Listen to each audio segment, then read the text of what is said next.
Hey guys, welcome to GPSC Only. GPSC Only માં તમારું ભવ્ય સ્વાગત છે. યુજીવીસીએલમાં વિદ્યુત સહાયકની અત્યારે ઓનલાઈન એક્ઝામ ચાલી રહી છે. 13, 14 અને 15 તારીખ છે 10મા મહિનાની, તેમાં એક્ઝામ લેવાય છે. એક દિવસમાં 3 સ્લોટમાં હોય છે અલગ અલગ એક્ઝામ, મોર્નિંગ, ઇવનિંગ અને આફ્ટરનૂન. તે રીતે અલગ અલગ હોય છે સ્લોટમાં અને તેમાં બધા વિદ્યાર્થીઓનો નંબર આવે છે. તેમાં અમુકને ઘણો દૂર નંબર આવે છે, અમુકને પોતાના સિટીમાં જ નંબર આવે છે, તે રીતે હોય છે. અને ઓનલાઈન એક્ઝામ છે આ. અને ઓનલાઈન એક્ઝામમાં તમારે ઓનલાઈન પેપર જ રહેશે, એટલે કે આમાં પેપર ઘરે નથી લાવવાનું હોતું. ઓનલાઈન જ બધા એક્ઝામ તમારા કોમ્પ્યુટરમાં આવે છે અને પછી સબમિટ થઈ જતું હોય છે. તો એ રીતે જે બી વિદ્યાર્થીઓ દ્વારા મળેલા પ્રશ્નો છે આપણને 13/10/2018ના પેપરના, તે અહીંયા આપણે સોલ્વ કરીશું અને જોઈશું કે બીજા દિવસોની એક્ઝામમાં કયા ક્વેશ્ચનો પૂછાઈ શકે છે 13/10/2018ના ક્વેશ્ચન પેપર પરથી. તે અહીંયા આપણે પૂરેપૂરી ચર્ચા કરીશું અને જે 13/10નું પેપર જે ક્વેશ્ચનો મળ્યા છે આપણે તે અહીંયા આપણે સોલ્યુશન પણ કરીશું. ઘણા વિદ્યાર્થીઓને પ્રશ્ન છે કે સર મારે ડનનો ઓપ્શન આવ્યો ન હતો. તો જે બી ઓનલાઈન એક્ઝામ હોય છે, બેન્કિંગની હોય અથવા તો આજે અત્યારે ચાલી રહી છે તેવી એક્ઝામ હોય, તે બધી એક્ઝામમાં તમે જે ઓપ્શન સિલેક્ટ કરો છો પછી તમે સેવ અથવા તો નેક્સ્ટ બટન આપો છો, એટલે જે તમે આન્સર આપી દીધો છે તે ઓપ્શન અંદર સેવ થઈ જ ગયેલો હોય છે. એટલે તમારે છેલ્લે ક્વેશ્ચન પેપર પત્યા પછી ડનનો ઓપ્શન નહોતો આવ્યો તો કંઈ ચિંતા કરવાની જરૂર નથી. તમારા જે બી આન્સરો છે તે સેવ થઈ જ ગયા હશે, એટલે કંઈ ચિંતા કરવાની જરૂર નથી. તમારી સરસ એવી એક્ઝામ જાય ને તમારી સફળતા મળે તેવી આશા છે. તો ચલો શરૂ કરીએ છીએ કે યુજીવીસીએલ વિદ્યુત સહાયકના 13/10/2018ના પેપર અને સોલ્યુશન. અને આની પીડીએફ તમે મેળવવા માગતા હોય તો નીચે ડિસ્ક્રિપ્શન બોક્સમાં તેની લિંક આપીશ, ત્યાંથી તમને મળી રહેશે અને આપણે દરેક વિડીયોની પીડીએફ તે રીતે મળી રહેશે. બીજું આપણે કે આનો એક સ્પેશિયલ વિડીયો બનાવ્યો છે, તે તમે જોઈને જોજો, તેમાંથી ક્વેશ્ચનો આવે છે. જેમ કે નીતિ આયોગના અધ્યક્ષ તે અંદરથી ક્વેશ્ચન આવેલું છે. તો એ રીતે તમે આ જે વિડીયો આનો બનાવ્યો છે તે તમે જોઈને જજો અચૂકપણે. અને બીજા કરંટ અફેરના જેમ કે ફિફાનું છે, કોમનવેલ્થ છે, એશિયા ગેમ છે, તેમાંથી પણ ક્વેશ્ચનો આવતા રહેતા હોય છે. જેમ કે ફિફાનો 13 તારીખે પૂછાયો હતો કે ફિફા 2018 કોને જીત્યું છે, તો તે આપણે વિડીયો અલગથી બનાવેલો છે અને તેમાંથીને જ ક્વેશ્ચન આવેલ છે. એટલે કે સ્પોર્ટ્સ વિશે અને કરંટ અફેર વિશે પૂછતા રહેતા હોય છે, એટલે તમારે તે કરીને જવાનું રહેશે. તો ચલો શરૂ કરીએ છીએ. તો સૌપ્રથમ જોઈએ ક્વેશ્ચન શું હતો. તો સૌપ્રથમ હતું હેડક્વાર્ટર. 2 ક્વેશ્ચન હતા હેડક્વાર્ટરના. એક હતું બેંક SIDBIનું હેડક્વાર્ટર. SIDBI એટલે કે small industrial development bank of India, SIDBIનું ફૂલ ફોર્મ છે. અને તેનું હેડક્વાર્ટર, તેમાં 4 ઓપ્શન તમને આપ્યા હતા. તેમાં મુંબઈ, લખનઉ અને બીજા 2 સિટી હતા. તો તેમાં મુંબઈ મોટાભાગે ટિક કરીને આવે છે, કેમ કે IDBI, RBI અને SBI તે ત્રણેયનું હેડક્વાર્ટર મુંબઈ છે, પરંતુ SIDBIનું હેડક્વાર્ટર લખનઉમાં છે. અને જે અલગ પડતું આવે તે જ એક્ઝામમાં પૂછાતું રહેતું હોય છે અને તેમાંથી જ આ ક્વેશ્ચન ફ્રેમ થયો હતો. SIDBIનું હેડક્વાર્ટર આવેલું છે લખનઉ, UP ખાતે, અને તેનું ફૂલ ફોર્મ છે small industrial development bank of India. અને IDBI તેનું ફૂલ ફોર્મ છે industrial development bank of India. ખાલી આ સ્મોલ નીકળી જશે, બાકી બધું તેમનું તેમ જ રહેશે. RBI તો તેના 24માં અત્યારે ગવર્નર છે ડૉક્ટર ઉર્જિત પટેલ, તે પણ ક્વેશ્ચન આવી ગયો છે. કોણ હતું અત્યારે ગવર્નર? 23મા નંબરે હતા ડૉક્ટર રઘુરામ રાજન, તેમની બુક છે I do what I do. અને SBI તો તેનું પણ હેડક્વાર્ટર આવેલું છે મુંબઈ, મહારાષ્ટ્ર ખાતે. તો આ તમે ખાસ ધ્યાન રાખજો. બીજો એક ક્વેશ્ચન હતો કે WWF એટલે કે world wild fund for nature, તેનું ફૂલ ફોર્મ છે, તેનું હેડક્વાર્ટર ક્યાં આવેલું છે? આ ક્વેશ્ચન પણ હતો. તો તેનું તેનું હેડક્વાર્ટર આવેલું છે સ્વિટ્ઝરલેન્ડ ખાતે આવેલું છે અને તેની સ્થાપના 1961માં થઈ હતી. બીજી ઇમ્પોર્ટન્ટ જે સંસ્થાઓ છે તેના હેડક્વાર્ટર અને સ્થાપના ક્યારે થઈ હતી તે આપણે એક ઉપર છેલ્લી નજરે જોઈ લઈએ છીએ. જેમ કે WHO વર્લ્ડ હેલ્થ ઓર્ગેનાઇઝેશન અને વર્લ્ડ ટ્રેડ ઓર્ગેનાઇઝેશન, તે બંનેનું હેડક્વાર્ટર આવેલું છે સ્વિટ્ઝરલેન્ડ ખાતે જ આવેલું છે. એમાં WHOની સ્થાપના 1948માં થઈ હતી અને WTOની સ્થાપના 1995માં થઈ હતી. ત્યાર પછી આવશે વર્લ્ડ બેંક, તેની સ્થાપના 1945 અહીંયા આવશે, 1945માં થઈ હતી. અને તેનું જે હેડક્વાર્ટર આવેલું છે તે વોશિંગ્ટન DC ખાતે આવેલું છે. અને તેના પ્રેસિડેન્ટ પણ તમને પૂછાઈ શકે છે, કિમ યોંગ જીમ તેના પ્રેસિડેન્ટ છે. અને બ્રિક વિશે પૂછાય છે કે જેમ કે બ્રિકનું ફૂલ ફોર્મ શું છે તે તમને પૂછાઈ શકે છે, અથવા તો તેમાંથી તમને પૂછાશે કે બ્રિકમાં I એટલે શું, C એટલે શું, તે રીતે તમને પૂછાઈ શકે છે. તો આ રીતે 2 ક્વેશ્ચનો અહીંયાથી ફ્રેમ થશે. તેમાંથી બ્રિકનું ફૂલ ફોર્મ તમને પૂછાઈ ગયેલું છે એક્ઝામમાં. તો બ્રિકનું full form Brazil, B for Brazil, R for Russia, I for India, C for China અને S for South Africa. South Africa પાછળથી જોઈન્ટ થયું હતું, એટલે પહેલાં BRIC હતું અને સાઉથ આફ્રિકા પાછળથી જોઈન્ટ થયું એટલે BRICS બન્યું હતું બ્રિક્સ. હવે બ્રિક્સ તે પોતાની બેંક પણ છે, ન્યૂ ડેવલપમેન્ટ બેંક તે બ્રિક્સની બેંક છે અથવા તો તેને બ્રિક બેંક પણ તરીકે ઓળખવામાં આવે છે. તેનું હેડક્વાર્ટર આવેલું છે શાંઘાઈ ચાઇના ખાતે અને પ્રેસિડેન્ટ છે KV કામથ છે, આપણા ભારતીય છે. નેક્સ્ટ તો ADB એશિયન ડેવલપમેન્ટ બેંક, તો તેનું હેડક્વાર્ટર આવેલું છે મનીલા ફિલિપાઇન્સ ખાતે, ફિલિપાઇન્સની રાજધાની મનીલા છે અને તેના પ્રેસિડેન્ટ છે તાકેહિકો નાકોઓ, તેના પ્રેસિડેન્ટ છે. તો આ બધા ઇમ્પોર્ટન્ટ છે સંસ્થાઓ અને જે બેંક છે તેના હેડક્વાર્ટર, તેની સ્થાપના અને પ્રેસિડેન્ટ કોણ છે તે. નેક્સ્ટ આગળ જે છે તો નીતિ આયોગ વિશે આપણે વારંવાર તમને રિવિઝન કરાવી દીધું છે એટલે તમને આવડી જ ગયું હશે કે નીતિ આયોગના ચેરમેન કોણ છે. તો ચેરમેન જે આપણા વડાપ્રધાન હોય તે ચેરમેન હોય છે, એટલે કે નરેન્દ્ર મોદી ચેરમેન છે. હવે નીતિ આયોગનું ફૂલ ફોર્મ તમને પૂછાઈ શકે છે. National institute for transforming India NITI આયોગનું ફૂલ ફોર્મ છે અને તેને સ્થાન કોનું લીધું છે તો પ્લાનિંગ કમિશન જે છે PC તેનું સ્થાન લીધું છે. હવે નીતિ આયોગ વિશે આપણે થોડીક માહિતી મેળવી લઈએ, તેમાંથી ગમે તે રીતે તમને MCQ પૂછાઈ શકે છે.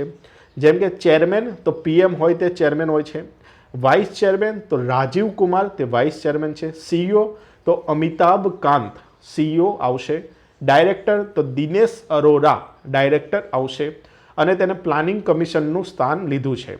હવે પ્લાનિંગ કમિશન વિશે પણ પૂછાઈ શકે છે. તો પ્લાનિંગ કમિશનના પ્રથમ ચેરમેન તો તે જ રીતે આપણે જેમ નીતિ આયોગમાં ચેરમેન PM હોય છે તેમ પ્લાનિંગ કમિશનના પણ ચેરમેન PM જ હતા. ત્યારે જવાહરલાલ નહેરુ પ્રથમ હતા અને અંતિમ તો ડૉક્ટર મનમોહનસિંહ હતા. પ્રથમ ડેપ્યુટી ચેરમેન તો ગુલઝારીલાલ નંદા અને અંતિમ ડેપ્યુટી ચેરમેન તો મોન્ટેગ સિંહ આહલુવાલિયા તેમને હતા. નેક્સ્ટ ઇતિહાસના જોઈએ હવે. 1942 ભારત છોડો આંદોલનની શરૂઆત ઇન્ડિયન નેશનલ કોંગ્રેસના કયા સેશનમાં કરી હતી? તે સેશન ક્યાં હતું? તો 1942માં જે ભારત છોડો આંદોલન ક્વિટ ઇન્ડિયા મુવમેન્ટ કરી હતી તે હતી મુંબઈમાં. જે INCનું બેઠક થઈ હતી તે હતી મુંબઈમાં થઈ હતી. નેક્સ્ટ અકબરે બુલંદ દરવાજો કોને જીતીને બનાવ્યો હતો? તો કયા પ્રદેશને જીતીને બનાવ્યો હતો? તો આપણા ગુજરાત પ્રદેશને જીતીને બનાવ્યો હતો અને તે દરવાજો છે તેને ગેટ ઓફ વિક્ટરી પણ કહેવામાં આવે છે. 1572માં બનાવ્યો હતો જીતીને અને જે ફતેહપુર સિકરી છે તેનો મુખ્ય પ્રવેશ દ્વાર તે છે. નેક્સ્ટ હતો યુનિટનો. સાઉન્ડનો SI યુનિટ શું છે? તો બધાને આવડ્યું હશે, ડેસિબલ છે. બીજા ઇમ્પોર્ટન્ટ આપણે જોઈ લઈએ છીએ તો લાઇટ યર તે શાનો યુનિટ છે?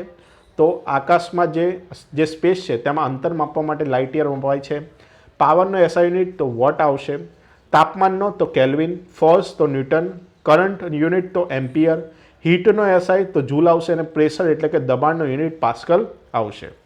નેક્સ્ટ છે રેર અર્થ મટીરિયલ. તેમાં ઓપ્શન પ્રમાણે જઈશું આપણે, પરંતુ ઓપ્શન અહીંયા આપણને મળ્યા નથી. ટોટલ 17 લિસ્ટ છે 17ની રેર અર્થ મટીરિયલ્સની, એટલે કે બહુ જ ઓછા પ્રમાણમાં મળી આવે છે પૃથ્વીમાંથી. નેક્સ્ટ સિક્કિમના બ્રાન્ડ એમ્બેસેડર કોણ છે? કરંટ અફેર બેઝ છે તો AR રહેમાન સિક્કિમના બ્રાન્ડ એમ્બેસેડર તરીકે નિમાયા છે. સિક્કિમ વિશે થોડીક માહિતી મેળવી લઈએ તો તેનું કેપિટલ છે ગેંગટોક છે, નોર્થ ઇસ્ટમાં આવેલું છે સિક્કિમ અને તેના CM છે પવન ચામલિંગ છે અને ગવર્નર છે ગંગા પ્રસાદ. આપણે CM, ગવર્નર અને કેપિટલ વિશે અલગથી એક વિડીયો બનાવ્યો છે, તે તમે જોયું ના હોય તો જોઈ શકો છો. તેમાંથી જ બધા ક્વેશ્ચનો આવતા રહેતા હોય છે. નેક્સ્ટ ફાધર ઓફ ઇકોનોમિક્સ તો એડમ સ્મિથને ફાધર ઓફ ઇકોનોમિક્સ તરીકે ઓળખવામાં આવે છે. પછી ફાધર ઓફ બાયોલોજી તો એરિસ્ટોટલ અને ફાધર ઓફ હિસ્ટ્રી તો હેરોડોટ્સને ઓળખવામાં આવે છે. નેક્સ્ટ તિસ્તા નદી બાંગ્લાદેશમાં ભારતને કયા રાજ્યમાંથી જાય છે?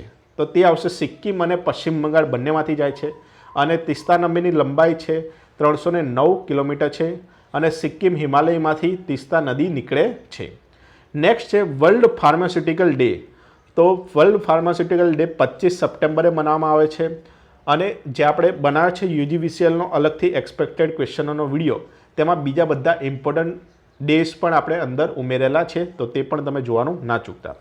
નેક્સ્ટ છે અલીગઢ મુસ્લિમ યુનિવર્સિટીના સ્થાપક કોણ છે? તો સર સૈયદ અહમદ ખાન છે અને તેનું પહેલાં નામ શું હતું? તો એંગ્લો ઓરિએન્ટેડ કોલેજ નામ હતું. 1875માં તેની સ્થાપના થઈ હતી અને પછી 1920માં તેનું નામ બદલીને અલીગઢ મુસ્લિમ યુનિવર્સિટી કરવામાં આવ્યું હતું અને તે ક્યાં આવેલી છે? તો UPમાં અલીગઢ ખાતે આવેલી છે.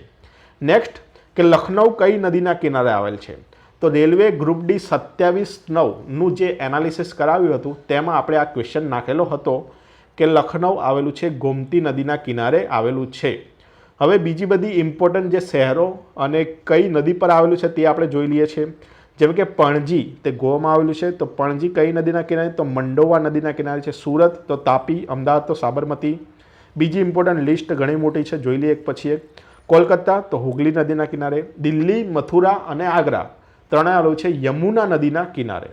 ગુવાહાટી આવેલું છે બ્રહ્મપુત્રના. હૈદરાબાદ તો મુસી. પટણા જે આવેલું છે બિહારમાં, તેનું કેપિટલ છે. અને વારાણસી તે આવેલું છે ગંગા નદીના કિનારે. બેંગ્લોર આવશે વૃષભવતી. પુણે આવશે મુલા અને મુથા. ચેન્નઈ આવશે કુંભ અને આદિયાર. ભરૂચ આવશે નર્મદા. નાસિક આવશે ગોદાવરી. અને ઉજ્જૈન આવશે શિપ્રા નદીના કિનારે આવેલા છે. નેક્સ્ટ સાયન્સનું હતું કે સોડિયમ બાયકાર્બોનેટ કયા નામથી ઓળખાય છે? તો તે ખાવાના સોડાના નામથી ઓળખાય છે. ધોવાનો સોડા તો સોડિયમ કાર્બોનેટ આવશે, અને સોડિયમ બાયકાર્બોનેટ તો ખાવાનો સોડા આવશે. લાફિંગ ગેસ તમને પૂછાઈ શકે છે, તો નાઇટ્રસ ઓક્સાઇડ ને લાફિંગ ગેસ તરીકે ઓળખવામાં આવે છે. નેક્સ્ટ એર પ્રેશર માપવાનું સાધન શું છે? તો એર પ્રેશર માપવાનું સાધન બેરોમીટર છે. નેક્સ્ટ કેન્સરની સ્ટડીને શું કહેવામાં આવે છે? તો ઓન્કોલોજી તે કેન્સર જે હોય છે તેની સ્ટડીને કહેવામાં આવતું રહેતું હોય છે. નેક્સ્ટ છે વિસ્તારની દ્રષ્ટિએ સૌથી મોટું રાજ્ય કયું છે? તો વિસ્તારની દ્રષ્ટિએ સૌથી મોટું રાજ્ય છે રાજસ્થાન, એટલે કે તેનો વિસ્તાર ભારતમાં સૌથી મોટું રાજ્યમાંનો એક છે. હવે તમને અહીંયા પૂછી શકે છે કે વસ્તીની દ્રષ્ટિએ સૌથી મોટું રાજ્ય, તો આવશે ઉત્તર પ્રદેશ આવશે. બીજું અહીંયાથી ક્વેશ્ચન એક ફ્રેમ થશે કે સૌથી નાનું વસ્તીની દ્રષ્ટિએ રાજ્ય, વસ્તીની દ્રષ્ટિએ રાજ્ય કયું છે? અહીંયા ક્વેશ્ચનમાં તમને શું આપ્યું છે તે ખાસ જોજો, વસ્તી કે વિસ્તાર, અને પછી તમે આન્સર ટીક કરજો. તો સૌથી નાનું વસ્તીની દ્રષ્ટિએ રાજ્ય તો સિક્કિમ આવશે. સિક્કિમ વિશે આપણે માહિતી ઉપર મેળવી લીધી છે. નેક્સ્ટ ફિફા વર્લ્ડ કપના વિનર આપણે વિડીયો અલગ બનાવેલો છે, તે જોયો ના આવે તો તમને ખૂબ જ નિવેદન છે કે તે વિડીયો જોઈને જજો. બહુ જ ક્વેશ્ચનો પૂછાતા રહેતા હોય છે અંદરથી. તો ફિફા વર્લ્ડ કપના વિનર છે ફ્રાન્સ. વિડીયો ખાસ જોઈને જજો. નેક્સ્ટ છે કે ન્યુયોર્ક ક્યાં આવેલ છે? ઓપ્શનમાં તો નોર્થ અમેરિકા, સાઉથ અમેરિકા તે રીતે ઓપ્શન આપ્યા હતા. તો નોર્થ અમેરિકા છે ત્યાં આવેલું છે ન્યુયોર્ક. નેક્સ્ટ છે સી રાજગોપાલચારીનું જન્મસ્થળ કયા રાજ્યમાં છે? તો જે મદ્રાસ પ્રેસિડેન્ટી હતી પહેલાં તે છે, અને અત્યારે જે તમિલનાડુ છે તે આવશે. અને તેમને રાજાજી તરીકે ઓળખવામાં પણ આવે છે. અને તેમને last governor general of India છે, અને પ્રથમ ઇન્ડિયન બોર્ન ગવર્નર જનરલ તેમને છે. પછી તેમને સેકન્ડ સીએમ મદ્રાસના રહી ચૂક્યા છે. પછી પશ્ચિમ બંગાળના તેમને ગવર્નર રહી ચૂક્યા છે, અને ગૃહ અને શિક્ષણ મંત્રી પણ તેમને રહી ચૂકેલા છે, C રાજગોપાલચારી. Next Dada Saheb Phalke award કયા ક્ષેત્રમાં અપાય છે? તો તે અપાય છે સિનેમા ક્ષેત્રમાં અપાય છે. તો હવે દાદા સાહેબ ફાળકે વિશે આપણે થોડીક માહિતી મેળવી લઈએ. તો પ્રથમ 1969માં દેવકી રાનીને અપાયો હતો. 2017માં છેલ્લો 65મો છે તે વિનોદ ખન્નાને અપાયો હતો. 65મો છે 2017નો. નેક્સ્ટ પાકિસ્તાનને કયા રાજ્યની સરહદ અડતી નથી? અહીંયા તમને 4 ઓપ્શન આપ્યા છે, અને જે સરહદ અડે છે તે 4 રાજ્યો છે. એટલે કે 3 તમને રાજ્યો આપેલા છે અને એક કંઈક બહારનું રાજ્ય છે. તો અહીંયા આપણને ઓપ્શન નથી મળે, એટલે આપણે જોઈ લઈએ કે પાકિસ્તાન સાથે કયા કયા રાજ્યોની સરહદ ટચ કરે છે. તો આપણે જે ભારતના રાજ્યો અને તેના ગવર્નર અને તેના સીએમનો વિડીયો બનાવ્યો છે તેમાં મેપ પ્રેક્ટિસમાં આપણે કરી દીધું છે. તો પાકિસ્તાનને કયા રાજ્યની સરહદ ટચ કરે છે? તો ગુજરાતની આવશે, પછી રાજસ્થાન, પછી પંજાબ અને જમ્મુ કાશ્મીરની આવશે. તો અહીંયાથી આ રીતે જે સ્ટાર્ટ થાય છે, તો અહીંયા પછી આવશે ગુજરાત, અહીંયા આવશે રાજસ્થાન, અહીંયા આવશે પંજાબ અને અહીંયા આવશે જમ્મુ કાશ્મીર. નેક્સ્ટ આગળ જે છે ગોલ્ડની સંજ્ઞા શું છે? તો ગોલ્ડની સંજ્ઞા છે AU. બીજા ઇમ્પોર્ટન્ટ જોઈએ એલ્યુમિનિયમ તો AL, પછી એન્ટીમોની તો SB, કેડમિયમ તો CD, કાર્બન તો C, ક્રોમિયમ તો CR, કોબાલ્ટ તો CO, કોપર તો CU, આયર્ન તો FE, લીડ તો FPB, મેગ્નેશિયમ તો MG. પછી આગળ બીજા નિકલનું પૂછાઈ શકે છે NI, ફોસ્ફરસ તો P, સિલિકોન તો SI, સલ્ફર તો S, ટીન તો SN, ટંગસ્ટન તો W. આ રીતે તમને પૂછાઈ શકે છે. નેક્સ્ટ જોઈએ હવે તો નંબર સિરીઝના 4 થી 5 ક્વેશ્ચનો પૂછાઈ ગયેલા છે અંદર, અને તમને આવડી જશે. તમે પ્રેક્ટિસ સારી એવી કરીશો તો તમને આવડી જશે. નેક્સ્ટ એવરેજના 2 પ્રશ્નો પૂછાય છે. નફો અને નુકસાન તેના પણ 2 પ્રશ્નો પૂછાય છે. ટ્રેનનો એક પ્રશ્ન પૂછાય છે, દિવસ તમને આપી દેશે કે ફોર એક્ઝામ્પલ કે 15મી ઓગસ્ટ સમથિંગ હતું, 15મી ઓગસ્ટ 2035, ત્યારે કયો વાર આવશે તે તમારે શોધવાનું હશે. પછી દિશાનો એક પ્રશ્ન હતો કે તમને એક કોઈ છોકરો કે છોકરી કંઈ બી આપી દેશે, પછી તે પૂર્વ સાઈડ જાય છે, પશ્ચિમ સાઈડ જાય છે, પછી તે ક્યાં છે અથવા તો કઈ દિશામાં છે તે રીતે તમને અહીંયા પૂછે છે. રિઝનિંગ સહેલું પૂછાય છે, તમને આવડી જશે. અને કોમ્પ્યુટર પર સહેલું પૂછાય છે, તેમાં ઘણા બધા ક્વેશ્ચનો ફૂલ ફોર્મના પૂછાતા રહેતા હોય છે. તો આપણે કોમ્પ્યુટરના ફૂલ ફોર્મને એક અલગથી વિડીયો બનાવેલો છે, તે તમે ખાસ જોઈને જજો. ત્યાંથી તમારા 4 થી 5 માર્ક્સ તો નક્કી થઈ જશે 20 માર્ક્સમાંથી. તો કોમ્પ્યુટર સહેલો પૂછાય છે, ખાલી એક વખત રિવિઝન કરીને જજો, તમને આવડી જશે. તો આ હતું યુજીવીસીએલ વિદ્યુત સહાયકનું 13/10/2018નું આખું એનાલિસિસ. આની પીડીએફ નીચે ડિસ્ક્રિપ્શન બોક્સમાં મળી રહેશે. 14 અને 15નું આ રીતે જ આવતું રહેશે. તમે ક્વેશ્ચનો છે આપણને GPSC ઓનલી official@gmail.com મોકલી શકો છો, અથવા તો આપણી કમ્યુનિટી ટેબમાં પણ તમે નીચે કોમેન્ટ કરીને દર્શાવી શકો છો.